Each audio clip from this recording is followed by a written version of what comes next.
আজকে আমি তোমাদের মাঝে শেয়ার করব কিভাবে ফুল পিঠা তৈরি করে। ঠিক আছে, তো আমার সাথে থাকো। আমি কিভাবে তৈরি করছি এটা অনেকে অনেক নামে চিনে, জাস্ট আমরা বলি ফুল পিঠা। দেখো তোমাদের কেমন লাগে। এবার আমি একটি পাত্রে ঢেলে নিলাম। তারপরে এটা কিভাবে কি মিক্স করতে হবে আমি তোমাদের সাথে দেখিয়ে দিচ্ছি। ঠিক আছে, এক এক করে এটার সাথে আমি মিক্স আপ করলাম। এটা পরিমাণ মতো ডিম নিয়ে নেবেন। ঠিক আছে, আপনার গোলাটা যেভাবে হয়। আমি একটি ডিম দিয়ে দিলাম। দেখুন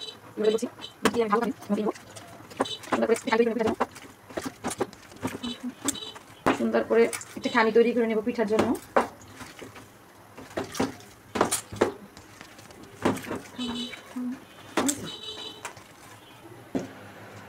এভাবে করে আপনারা সুন্দর করে একটা ম্যাশ তৈরি করে নেবেন, যেন দেখতে অনেক সুন্দর হয় এবং তুলতুলে হয়, পিঠাগুলো খুব মসৃণ হয়। ঠিক আছে, আমার মতো এভাবে করে একটা গোল ম্যাশ তৈরি করে নেবেন। দেখুন এটা অনেক সুন্দর হয়েছে। ঠিক এইভাবে করে নেবেন। তারপর এক এক করে আমরা এখন পিঠা তৈরি করে দেখাবো। দেখুন এক এক করে কিভাবে পিঠা তৈরি করছি। দেখুন এক এক করে কিভাবে পিঠা তৈরি করছি, এটা আজকে আপনাদের দেখাবো।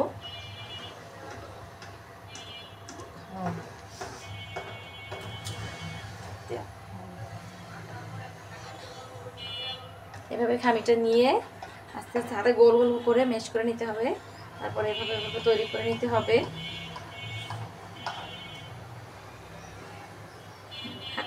হাতেই ফুলটা তৈরি করে এভাবে আমরা তৈরি করে নিব পিঠা চামচের সাহায্যে।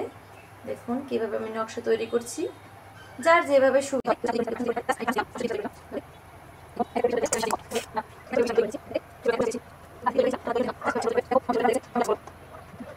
তো বন্ধুগণ, এখন এক এক করে এক একটা করে তোমাদের পিঠা ভেজে দেখাবো।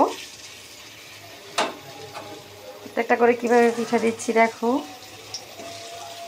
একটা করে পিঠা ভেজে দেখাচ্ছি। এখানে আমি আগে থাকতে অনেকগুলো পিঠে ভেজে রেখেছি। দেখো এগুলো। এবারে আমাদের এ জায়গায় দুধ গরম করে রেখেছি, বলক এসেছে। এখন পিঠেগুলো এক এক করে দুধের ভিতরে ভিজাবো। তোমরা এই পিঠাগুলো কে কে পছন্দ করো আমাকে কমেন্টে জানাবে।